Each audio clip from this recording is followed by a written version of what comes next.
Hello everyone, and welcome back to Rayman 3 HD on the Xbox 360. I am one wild sheep yet again, and today, ladies and gentlemen, we are going to be finishing off the rest of the Hoodlum HQ. We're going to be finishing off with it in this part, and moving onwards into even more challenging basically we're finishing off and heading to the end game this part, basically, folks. We are almost at the end. There is 19 parts to this playthrough and we're on part 16.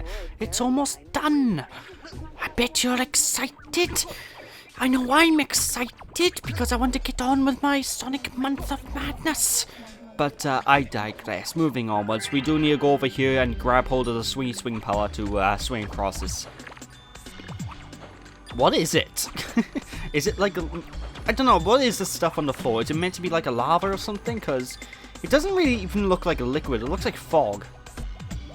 But the thing is, if you touch it, it sort of acts like lava or something, and you just get hurt and bounce back up. So I have no idea what this is meant to be. It's evil goo. I'm going to call it evil goo. Basically, we don't touch the evil goo at the bottom because it will hurt you. And we want to live. We want to stop good old Andre and stop the Hoodlum menace. What can I say? But yeah, of course, like I said, this is the final part of the Hoodlum lair, and this is probably the most draggy outy part of the Hoodlum lair, because there's a lot of basic platforming with not much going on. There's a lot of enemies being chucked at you occasions, and there's nothing really interesting in particular to start, to really go about in this one. So I don't know, but we are going to be trying to make our way up to the top of this thing. What is this thing, you might ask? I don't know. I have absolutely no idea what any of these structures are meant to be. I have no idea what is going on in this Hoodlum base. For all I can tell, they're making plum juice from these massive contraptions. And my question is, why do they need such a big contraption to make plum juice? Maybe that's what that goo is on the floor. Maybe that's plum juice. And why is Rayman get hurt when he touches it? I don't know. Maybe it's scalding hot plum juice. Maybe it's poisonous? Maybe he's allergic? I have no idea. I have absolutely no idea what this place is for. What the whole purpose of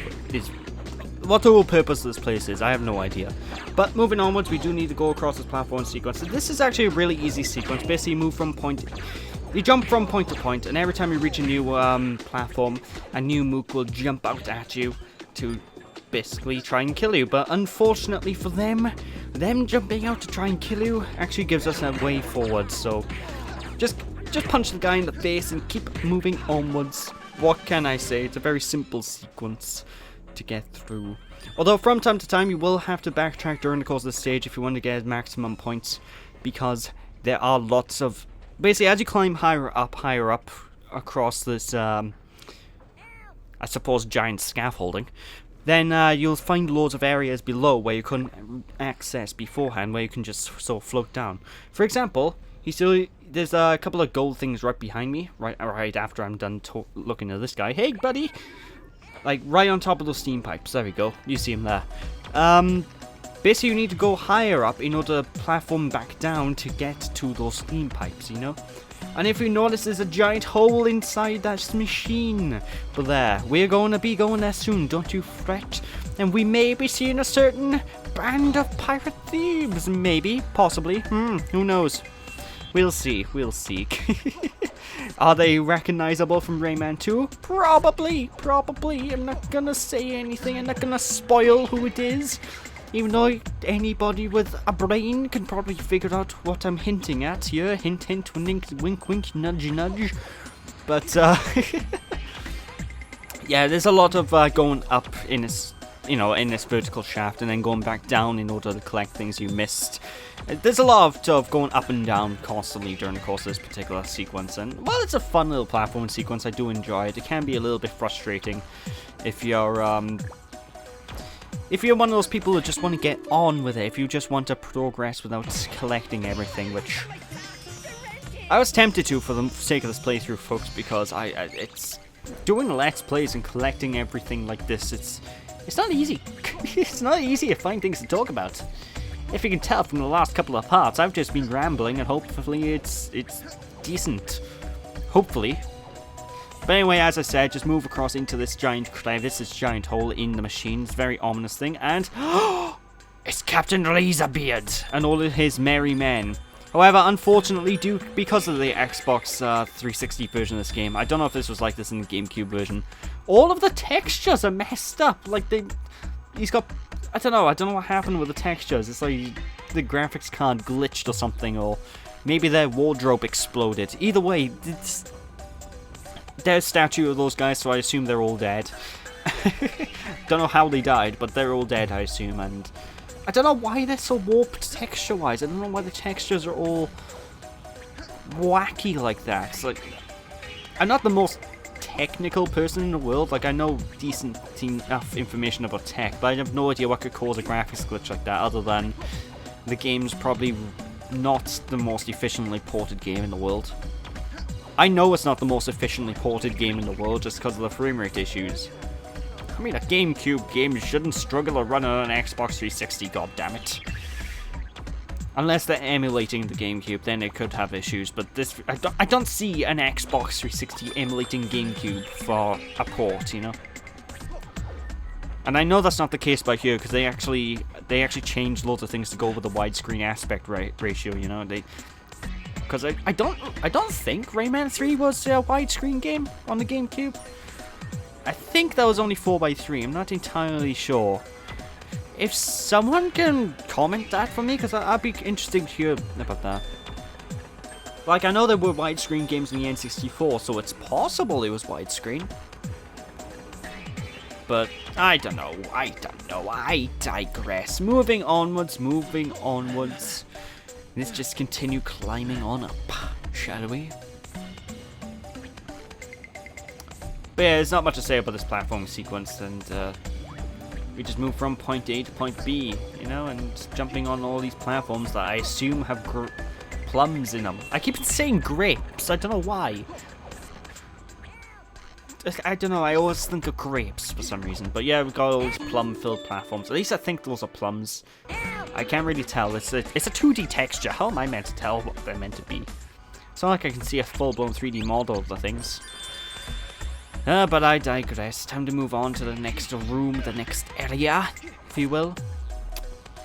But of course, we do need to deal with some more mooks first. So let's punch this guy, and oh snap, there's another force field guy. Whoop-de-doo. You know, this force field guy just serves to really waste our time, I've noticed, because you punch this guy back here, the force field guy comes up, but the thing is, we can't hurt the big... Oh god, he's sitting on the power-up. Get off the power-up! Thank you! He just serves a waste of time, I think, because we can't hurt this guy without the punchy punch power in the first place, so I don't know. Unless they just didn't want to have the punchy punch power-up sitting there, and they wanted you to earn the ability to beat this guy. I don't know. I don't know what that mentality was behind that. But basically, that one force field guy irks me. It's just like he's there to waste my time, you know, and just extend the game. In fact, from this point onwards, it seems like there's a lot of things added into the game that serve just to be there to pad it out, to make sure the game isn't too short. Because this isn't the longest game in the world, folks. You know, it's 19 parts. It's a reasonable length for a platformer. But then again, some of these parts are going on like 20 minutes or so I don't know what I'm talking about. Anyway, remember in the last part I mentioned there's a very annoying boss sequence coming up? Well, this is the stage with that said annoying boss sequence. Basically, once we get up, we have to platform from plank to plank to reach all the way up to the top of this chute. And at the end of the chute will be a boss battle, I believe. I don't know if it's at the very end of the chute or if it's just a bit further, but we're coming up to a boss battle, and I got things to say about that boss fight. I'll tell you that much. Although this is a very easy platforming sequence, but all you need to do is just keep jumping. Just keep jumping and occasionally hover. But it's very easy to fall off the platforms and find your way going all the way back down to the bottom. So if you do slip, be prepared to redo a lot of jumping, because it is very frustrating. Especially once you reach the end and you have to deal with... I do believe you have to deal with an enemy... Yeah, you have to deal with a couple of enemies on the way up, which... I do believe most of them go down in like one hit, but they can still be a big distraction, and if they distract you too much, well, you're gonna fall off the platforms. If you fall off the platforms, then no glow box! This will happen. Eventually. I go back up. Eventually, I get back up here, so do not fret about that. We can go and save our friend. We can rescue the mighty glow box. And here it is. This is the boss I told you about. In quotations. The boss, I suppose. What do you need to do? Well, you see the red checkered point on the floor? Basically, you need to stand in that checkered point on the floor and not do what I'm currently doing, because I'm doing this completely wrong. What you need to do is find the right rhythm to punch that bullseye on top of the machine. And you need to find a good rhythm to keep punching it to get the little red thingy, like the thermometer red thingy, get that all the way up to the very top of the bar. It takes a lot of getting used to, it takes a lot of trial and error to get used to how many times you do need to actually eventually get to push this. But this boss fight's annoying, it serves to waste your time, because you need to push this, you need to keep hitting the switch in a very specific pattern. If you fail to hit the switch in a very specific pattern, then you just have to continue constantly until you get it right. And every time you do hit a phase of this boss, and as you can tell, the health bar didn't go down much at all from me doing that, you will have to fight a great series of mooks. This boss fight annoys me. I just get the feeling they really ran out of things to do to pad out the game at this point, so they just thought, just chuck a boss fight in, it'll take half a year for the player to beat it. Don't worry about that. It's annoying, it's frustrating. I don't like this boss battle at all. Yeah, I really just think it wastes my time, all things considered. It just exists! I mean, look at this. You just move left, punch, move right, punch, move left, punch. Oh, and if you get hit, chances are you'll not have enough time to hit this properly in rhythm. So what will happen is the red thing on the thermometer will drop back down, which means you have to restart the entire sequence over again if you get hit. So, annoying area. I do not like this boss battle, and it's quite frustrating. And of course, like I said, every time you hurt it enough, more mooks will spawn in, so you have to deal with the mooks until you win, basically. And you can't just ignore the mooks and just hit the bullseye either, because if you'll notice, the bullseye will actually get this metallic plate over the top of it, which will stop you from being able to do this. This is a very rubbish boss battle, and whoever thought this was a good idea to chuck in the game should feel bad. If it's Michel Ansel, I think that's how you pronounce the guy's name, shame on you, sir. You are a legendary game designer, but shame on you. But I digress. I just continue repeating this, and suddenly, yay, another wave of mooks. And for the sake of your guys' sanity, and for the sake of my sanity, because I can't talk over this for ages, I'm going to cut this boss battle short. I'm just going to cut to whenever I actually successfully get a proper hit on him and get to each of the waves, because Jesus Christ, this is tedious, to say the least. What can I say?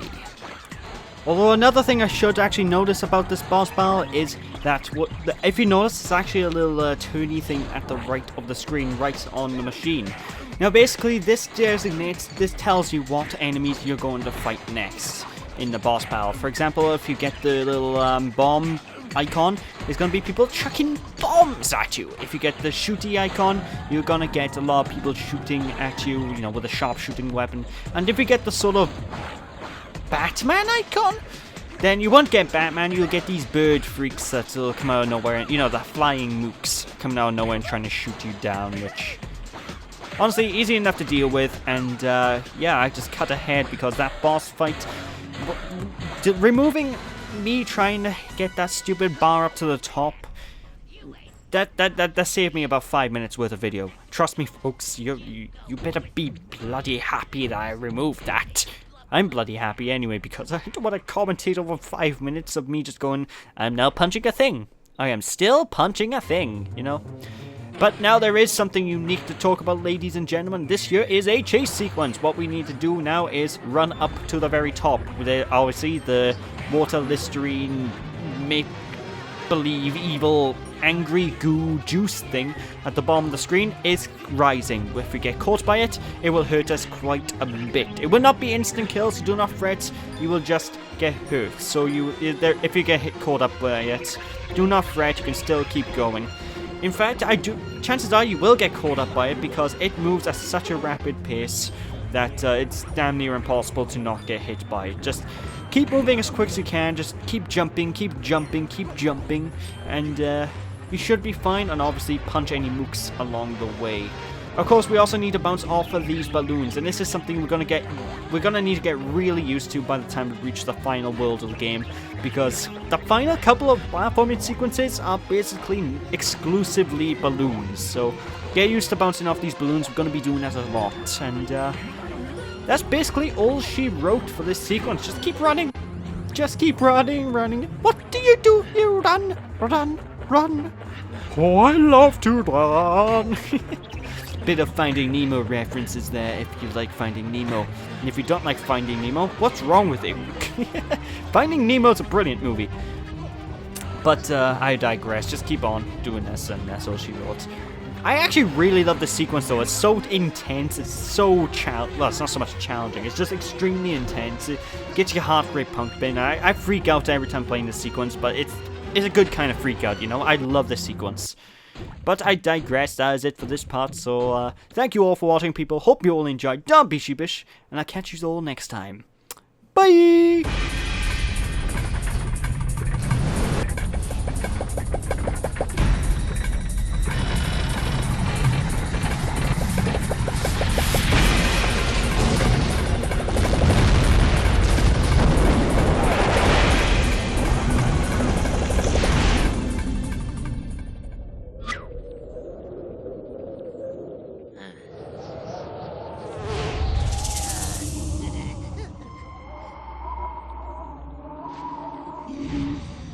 By the power of the ancestral scepter, I invoke thee, Olympus, bringer of night and father of the Canary people.